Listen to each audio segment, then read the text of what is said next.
I think we should jump into our brand new segment that we are just creating this week. Sox Type Thing. Yes, folks, I got to tell you, it deserves its own segment because I pretty much bring it up every week. But White Sox Twitter drives me nuts. It does. And I feel the brunt of your wrath towards White Sox Twitter more than most because I get a text from you every week. Yeah, or multiple texts a week, seeing the so, dumb things you see on Twitter from Sox fans. and it's not like, at first it's like, oh, maybe they're joking, but they're not.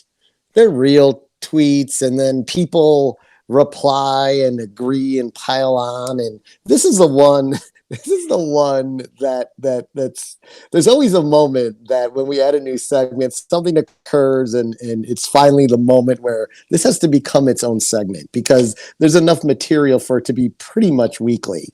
And this is the one that made me crazy. And we already talked about this individual earlier, but it was Carlos Correa, to where White Sox fans had tweeted, well, I'm not that upset that Carlos Correa is with the Twins, better than him re-signing with the Astros or the Yankees. And what? Exactly. Do they know what division that is? Yes, exactly. Like the idea, I mean, next year would be a little bit better if he decides to stay with the Twins because you only got to see him 14 times, but we still have the weighted schedule this year. And with the weighted schedule, that's 18 to 21 games with, you got to deal with Carlos Correa, and it doesn't make beating the Twins any easier.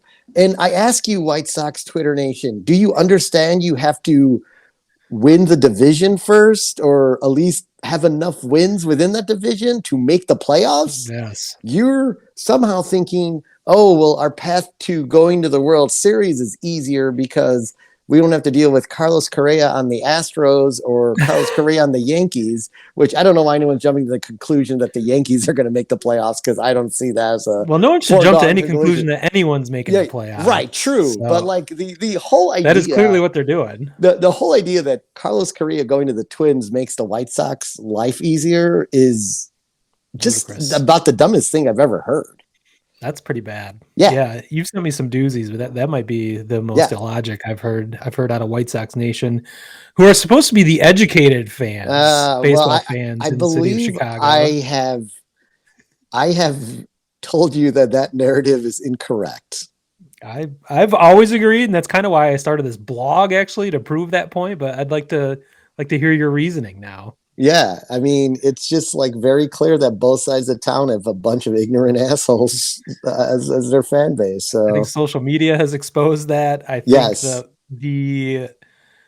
the emergence of the White Sox as a perennial contender now, in the last couple of years, has brought fans out of the woodwork and onto Twitter, which just exposes ignorance, essentially. And we eventually, after the White Sox won the World Series, because pre-World Series, I was completely on board that the White Sox fans were way more intelligent than Cubs fans. But there's also 18 to 20,000 people at a White Sox game at that point, and there was 40,000 people at a Cubs game. Once the White Sox started to draw sellouts and you started listening in the stands, you were like, oh, I'm in the wrong. Once you add that mix, once you get out of that base of like the base, the tens of thousands of base, the hardcore fans, and expand upon it, then this is what happens. So I'm sure every fan base suffers it. I know I've listened to New York radio, so I know it's rampant out there. I hear it in Detroit every day. Yeah, so I mean, it is what it is. But like that, when I read that, I'm like, I immediately text Smitty and was like, we have to add the White Sox Twitter Nation as its own segment, because Bob is not alone in his bad tweets. There's lots of... and I'm kind of upset with Bob. Bob, everything slowed down now for a little bit. Bob is kind of dormant. He's like a bear now. No, I've seen him. I've seen some egregious typos, but not enough to make a whole segment about. We all have our typos, I guess. Yes, we all have typos, but Bob. Oh, I think the boy. moral of the story is every team has hardcore fans that are highly knowledgeable. Every team has ignorant fans that have no idea what the fuck they're talking about.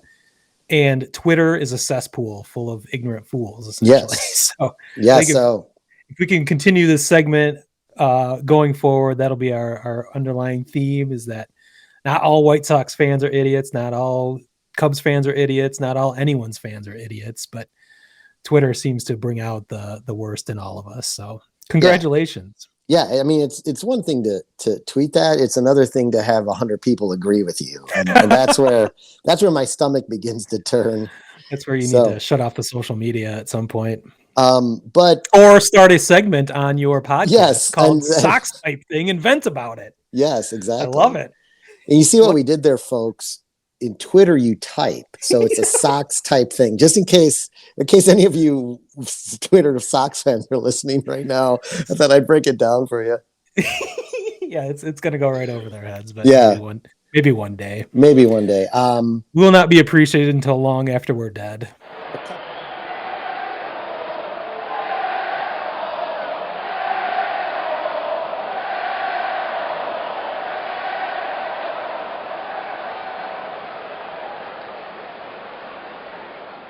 Word Hole Media.